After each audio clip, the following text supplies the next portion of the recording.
ಮನೆಯಿಂದ ಬರುವ ಮುಖಾಂತರ ನಮ್ಮ ಅಖಂಡ ತಾಲೂಕ ಬಸವನ ಬಾಗೇವಾಡಿ ಘಟಕದಿಂದ ಎಲ್ಲ ನಮ್ಮ ವಿಶೇಷ ಚೇತನ ಬಂಧುಗಳು ಮತ್ತು ನೇತೃತ್ವದಲ್ಲಿ ಎಲ್ಲ ನಮ್ಮ ವಿಶೇಷ ಚೇತನ ಬಂಧುಗಳು ಬೈಕ್ ರ್ಯಾಲಿ ಮುಖಾಂತರ ಅತ್ಯಂತ ವಿಜೃಂಭಣೆಯಿಂದ ಬಸವನ ಬಾಗೇವಾಡಿಯ ಬಸವ ಸ್ಥಳದಿಂದ ಪೂಜೆ ಮಾಡಿ ಈ ಒಂದು ಗುರು ಸಂಗಮದವರೆಗೆ ಬೈಕ್ ಮುಖಾಂತರ ಹೋಗಿ ಅಲ್ಲಿ ಗುರು ಸಂಗಮದಿಂದ ಮತ್ತಾಗಿ ಎಲ್ಲ ಒಂದು ವಿಶೇಷ ಕೂಡಿಕೊಂಡು ಬೆಂಗಳೂರು ರೈಲಿಯನ್ನು ಹಮ್ಮಿಕೊಂಡಿದ್ದು ಈ ಒಂದು ರೈಲಿ ನಮ್ಮ ಒಂದು ರಾಜ್ಯದ ವಿಕಲಚೇತನರಿಗೆ ಒಳ್ಳೆತನ ಮಾಡಲಿ, ಅವರ ಒಂದು ಏನೋ ಒಂದು ಬೇಡಿಕೆಗಳು ಸಂಪೂರ್ಣವಾಗಿ ಈಡೇರಲಿ, ಅವೆಲ್ಲ ಅವರ ಒಂದು ಸುಗಮ ಯಾತ್ರೆ ಸಂತೋಷಕರವಾಗಿ ತೃಪ್ತಿಕರವಾಗಿ ಅತ್ಯಂತ ಆರಾಮದಿಂದ ಹೋರಾಟದ ಮುಖ್ಯಮಂತ್ರಿಗಳಿಗೆ ನೀಡುವುದು ಸಹಕಾರ ಇಲಾಖೆ ನಮ್ಮ ಒಂದು ಹುಡುಗನಿ ತಾಲೂಕಾ ಎಲ್ಲ ನಾವು ಒಂದು ಅವರನ್ನು ಸ್ವಾಗತ ಮಾಡಿ ಅದರಂತೆ ಅವರು ತಿಳ್ಕೊಂಡು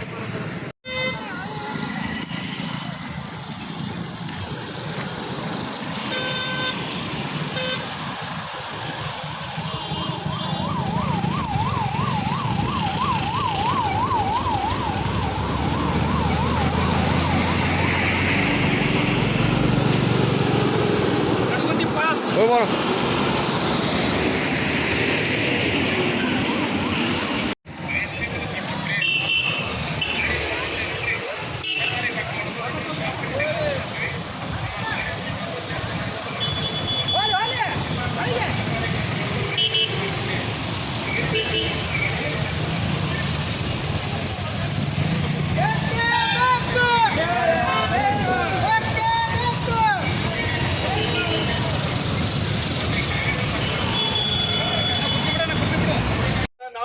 ಧರಣಿಯಲ್ಲಿ ಭಾಗವಹಿಸಿ ಈ ಧರಣಿಯನ್ನು ಇನ್ನಷ್ಟು ಬಲಿಷ್ಠಗೊಳಿಸುವಂತ ಕೆಲಸ ಮಾಡಬೇಕಾಗ್ತದೆ. ಅದಕ್ಕಾಗಿ ಈ ಧರಣಿಯನ್ನು ಮುಟ್ಟದ್ರೊಳಗೆ ಮಾನ್ಯ ಸಿದ್ದರಾಮಯ್ಯ ಸಾಹೇಬರು ನೋಡಿ ಅವ್ರು ಏನೇ ಬೇಡಿಕೆಗಳನ್ನದಾವ ಆ ಬೇಡಿಕೆಗಳನ್ನ ಈಡೇರಿಸಬೇಕಂತ ಹೇಳಕ್ಕೆ ನಾನು ಮಾಧ್ಯಮ ಮುಖಾಂತರ ನಾನು ಕೇಳ್ತಾ ಇದ್ದೀನಿ. ಏನು ವಿಕಲಚೇತನ ಎಲ್ಲರೂ ಕರೆಸಿ ಈ ಹೋರಾಟಕ್ಕೆ ನಮಗೂ ಕೂಡ ಬೆಂಬಲ ಕೊಡು ಅಂತ ಹೇಳಕ್ಕೆ ತಂದಾಗ ನಾವು ಕೂಡ ಸದಾ ನೀವು ಬೆನ್ನೆಲುಬು ಆಗಿರ್ತೀವಿ. ನಮ್ಮ ಮನೆಯಲ್ಲಿ ಕೂಡ ವಿಕಲಚೇತನರ ಒಂದು ವಿಕಲಚೇತನರ ನೋವು ಏನು ಅಂತ ಹೇಳಕ್ಕೆ ಬಹಳ ಹತ್ತಿರದಿಂದ ಕಂಡಂತರು.